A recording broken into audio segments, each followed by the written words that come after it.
can export standalone, which is just a exe for PC. You can make a Mac game, or you can make a web browser game. And you'd have to get an additional license. You can do those here with the Unity basic license. So then basically, so your total's free. You would just continue on and just start downloading it. And there's a registration process and all that, and that's how you get started with that. And then later on, if not today, I'll do another series here on actually using these tools a little more in depth.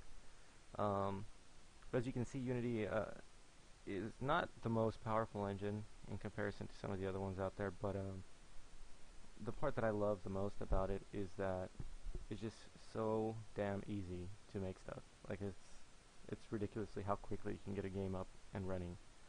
So I'm gonna see if I have something here I can show you on this computer. Let me show you Project Kane here, which is actually a game that is almost done. This is an old version of it though.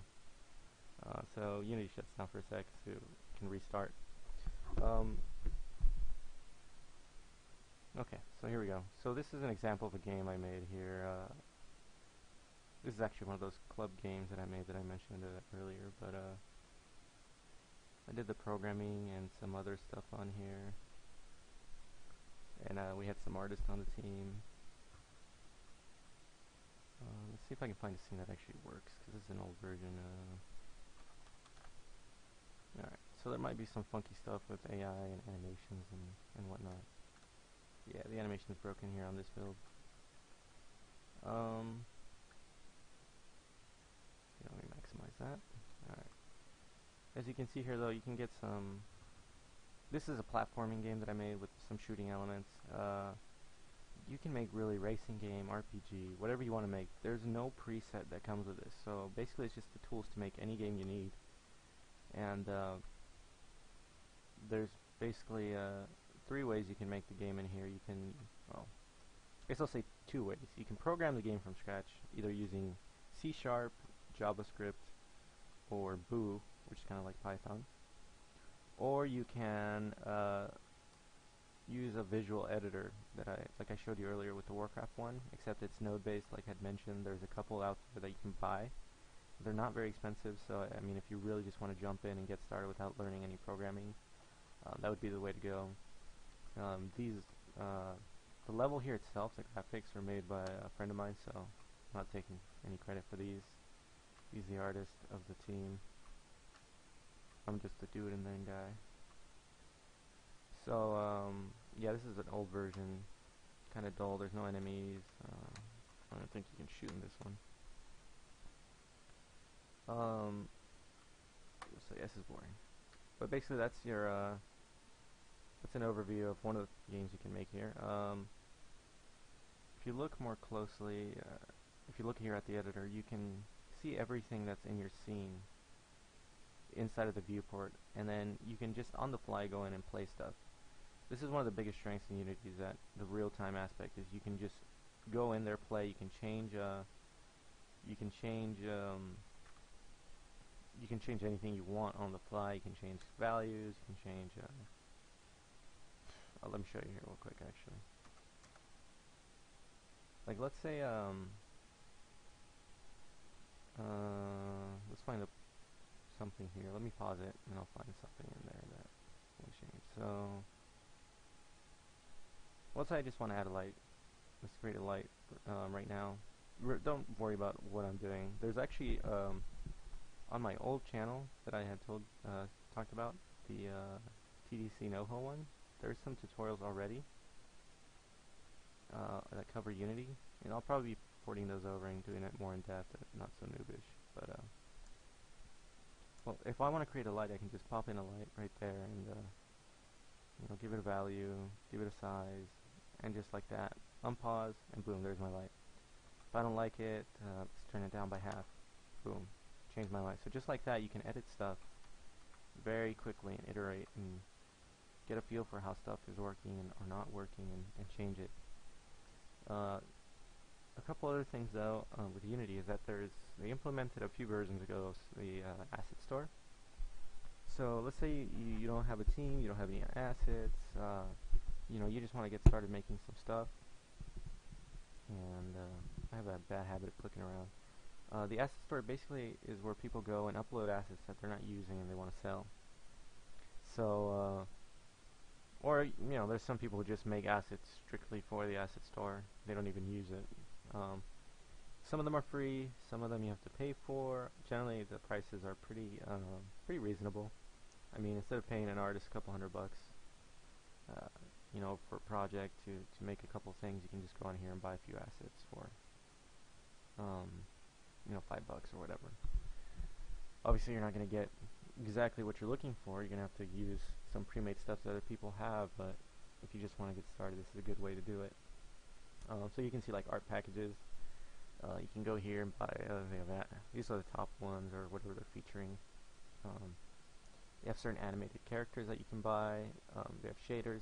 A lot of stuff they have a free and pro. So like this, here's a free version. There's a pro version of the same item. Soldier pack is free. This actually comes with Unity. Well, this is a little variation on that. It has different animations, but there's a test game that comes with Unity that has all this stuff on it. Has a soldier in it. I mean, there's just so much stuff. You can buy rocks, trucks, anything you can think of. People have probably already put it on here. Yeah, there's just so much stuff you can get here. These are just assets. A lot of these are animated, so you just drop them into your scene and you're ready to go. If you want to learn a little bit from how other people have made stuff, you can buy complete projects. So these complete projects are just basically finished games or applications, and these have all the code that you can look at and see how it works and all that. Like the C# game examples. You want to learn some C# or you want to see how people achieve certain things. There's a few games that they put in here, like a little side scroller and like a Marble Madness game, Shooting Range Breakout, etc., etc. So that's what you can do here. There's extensions, which probably won't have to get into right away, but there's a few key ones here that might help you. Playmaker, actually used the beta of this before it came out. This, for new people, and you can see the reviews are all fantastic. If you want to get up and running really fast and you don't want to learn how to code, this is the way to go. Basically, you just use something similar to what I showed you, but you just literally just plug and play. You drop nodes on here, like these are nodes, and you connect them and you create behavior, like open doors and stuff like that. You can make game rules really easily. Really easy and very quickly. Of course, you have to buy this, it's $100, but it's definitely worth it if you don't have a programmer or you don't want to learn how to program. Although eventually, I obviously recommend that you do learn how to program. There's another application on here which I haven't used, so I can't really vouch for it. But let me see if I can remember what it was called. Okay, well here's another one actually. This one is specifically for an RPG, and it's a little bit more. It's $200. This, again, I haven't used it, but it kind of looks like RPG Maker to me on the surface. The way you set stuff up. But this has all of the, basically is a series of editors that they added onto Unity. Specifically for an RPG. You can check it out. You can go to their website and play a demo that they made with it. But the other one I was looking for is called, I think it's something Universe. Sorry, I'm so bad with names. Here it is. Again, this is a little bit more, and I haven't used it, but reviews are really good for it, so this one might be the way to go. It has a kind of a cool look to the editor. Same concept. This is just basically pre-made code with a visual interface, so that you can just plug and play and make anything you want to make. And these are constantly updated, so they'll keep adding stuff to these as far as I know. I mean, they don't have to, but chances are they will. And lastly, scripting packages. Again, this is more for programmers, but if you are a programmer, they have some more advanced stuff on here, like Facebook integration and different menus and stuff like that. I mean, actually, you don't even have to be a programmer, but some of this stuff is, like, they have an advanced editor and just different stuff. This requires a little more technical knowledge to actually get working with your specific game, but it's just basically the backbone of different systems. This Megafire here is really cool. You just basically I don't know exactly how it works because 3D programming makes my head hurt, but you can bend stuff using splines and make paths and stuff like that. So anyway, this is all stuff you can add to Unity. Uh, and then you can add all, if you're a programmer, you can make as many extensions as you want. The interface is completely customizable. Another thing about Unity is that it's really easy to get assets in here. There's no like long process to get stuff in here. Literally, if you want, here's your project folder.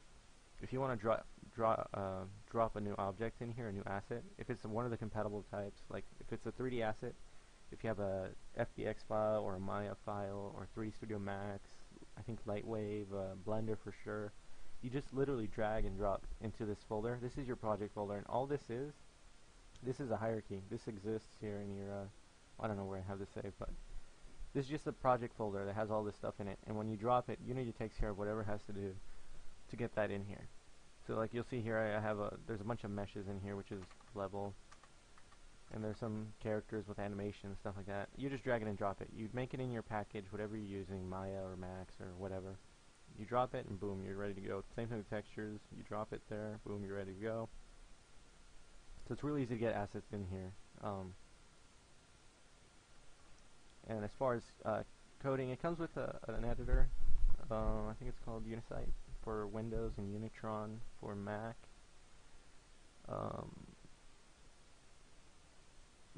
It also includes MonoDevelop, which is pretty good.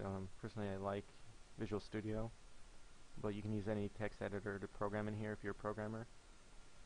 Let's see, what else is there about Unity? Publishing is really easy. If you want to build, you go to your build settings. So we're using Mac and PC. Literally, you just click build.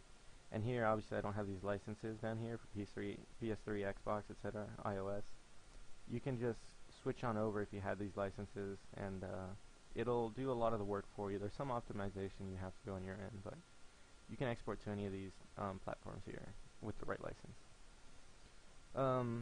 That's really it. I mean, like I said, I have another series on tutorials specifically for Unity on how to make everything work, but this is the easiest and the quickest. Some of the downfalls are performance. There's some, it's kind of, when you want to get some more advanced features going graphically, it's a little hacky, but one of the things about Unity is that or Unity Technologies, which is the company that makes it, they're freaking awesome. Like, they're working on some really good features for the next version, which is coming out here pretty soon, in a week or two. And then the version after that, they're going to add even more. And so basically every update they do, they add some new stuff. And they're shooting for AAA games now. I mean, they fully support the indie games, but they're going to add more AAA features to this. So you can expect a lot of enhancements to this over the next few months or the coming year. So that's it for Unity here. Next we have Unreal Development Kit. Now this here, a lot of people get confused with what this is exactly. So there's Unreal Engine, there's UT3, which is Unreal Tournament 3, and then there's UDK, I guess even Gears of War. People get confused with all these because you have access to a lot of the same tools. Now, Unreal Engine is what's sitting underneath it all. It's the engine that runs the graphics and the logic and all that stuff.